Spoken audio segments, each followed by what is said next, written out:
Assalamualaikum warahmatullahi wabarakatuh. Masih bersama saya Dewi Masitoh. Kali ini kita masih dalam pembelajaran matematika. Dalam pertemuan ini kita akan membahas tentang memahami korespondensi satu-satu. Untuk yang baru gabung, jangan lupa ya, klik like dan subscribe terlebih dahulu.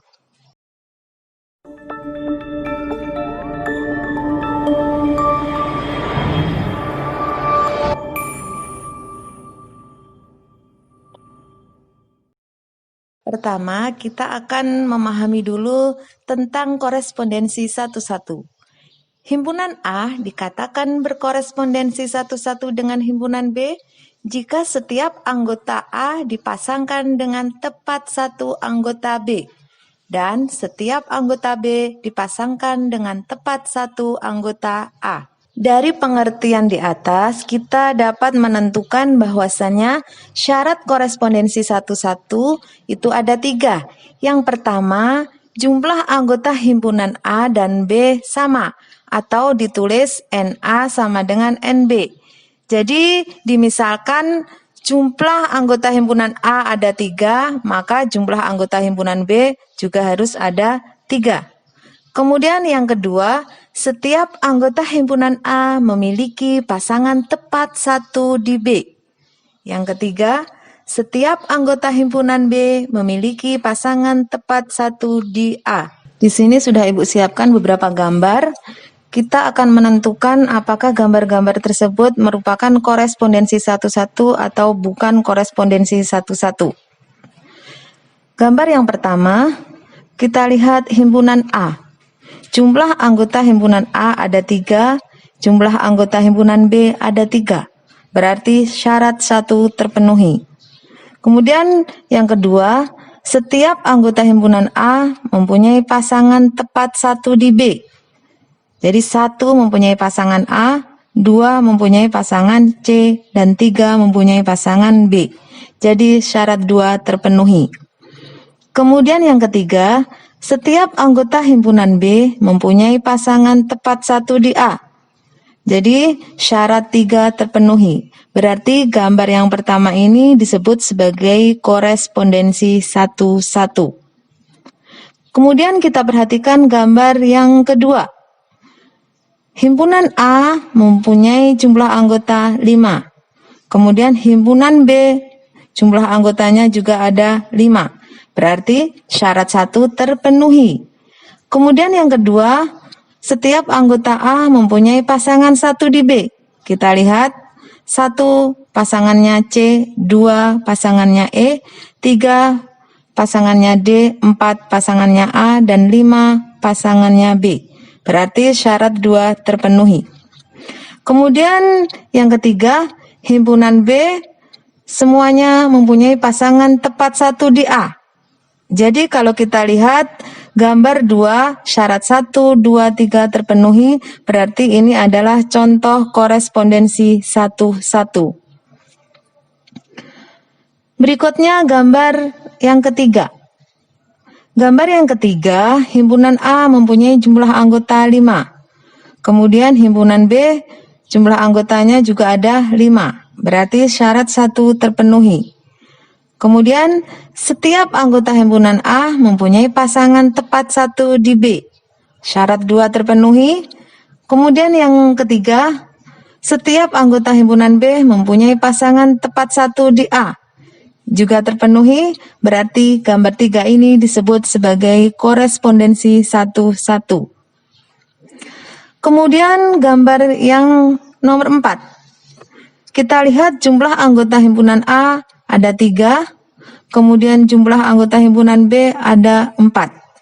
Dari sini syarat 1 tidak terpenuhi, berarti gambar 4 ini bukan korespondensi satu-satu, atau bisa disebut gambar 4 sebagai fungsi.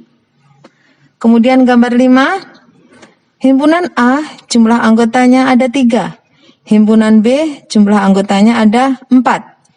Syarat 1 tidak terpenuhi. Berarti gambar nomor 5 ini bukan korespondensi satu-satu atau disebut sebagai relasi. Kemudian gambar yang nomor 6. Jumlah anggota himpunan A ada 5, jumlah anggota himpunan B ada 4. Syarat 1 tidak terpenuhi, berarti gambar nomor 6 adalah bukan korespondensi 11. Kalau kita lihat gambar nomor 6 ini adalah gambar fungsi. Gimana? Bisa dipahami bukan?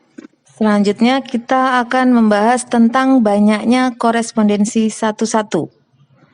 Jika NA sama dengan NB sama dengan N, maka korespondensi 11 yang mungkin antara himpunan A dan B adalah N faktorial.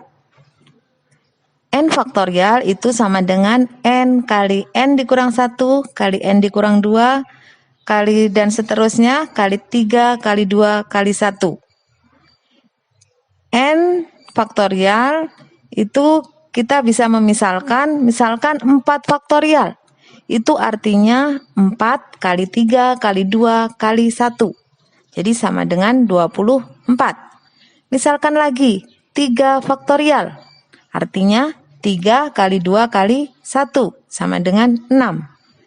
NA itu banyak anggota A atau jumlah anggota himpunan A. Kemudian NB itu banyak anggota B atau jumlah anggota himpunan B. Sebagai contoh soal, diketahui himpunan P anggotanya 1, 2, 3. Himpunan Q dengan anggota A, B, C. Tentukan banyaknya korespondensi 11 yang mungkin terjadi antara himpunan P dan Q. Untuk menjawab soal tersebut, kita tentukan dulu himpunan P dengan anggota 1, 2, 3. Berarti banyaknya anggota ada 3. Kita tulis NP sama dengan 3. Kemudian himpunan Q, anggotanya A, B, C. Berarti jumlah anggotanya ada 3. Kita tulis NQ sama dengan 3. Untuk menentukan banyaknya korespondensi 11, tadi kita gunakan rumus N faktorial. N di sini kita ganti dengan angka 3. 3 faktorial itu sama dengan 3 kali 2 kali 1 sama dengan 6. Jadi banyaknya korespondensi 11 ada 6. Banyaknya korespondensi 11 dari himpunan P ke himpunan Q tadi ada 6. Kita bisa menggambarkan diagram panahnya sebagai berikut. Jadi gambar 1, kemudian gambar 2, gambar 3, gambar 4, gambar 5, dan gambar 6. Gimana? Bisa kan?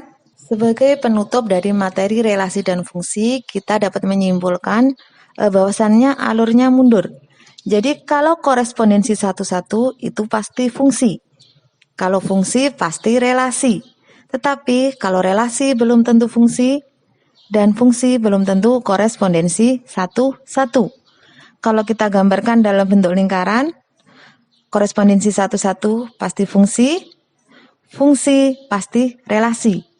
Tapi relasi belum tentu fungsi. Ada beberapa bagian yang tidak masuk ke dalam fungsi. Dan juga setiap fungsi belum tentu korespondensi 11. Demikian tadi penjelasan tentang memahami korespondensi 11. Mudah-mudahan kalian memahaminya dan dari video-video sebelumnya mudah-mudahan bisa kalian pahami dengan baik.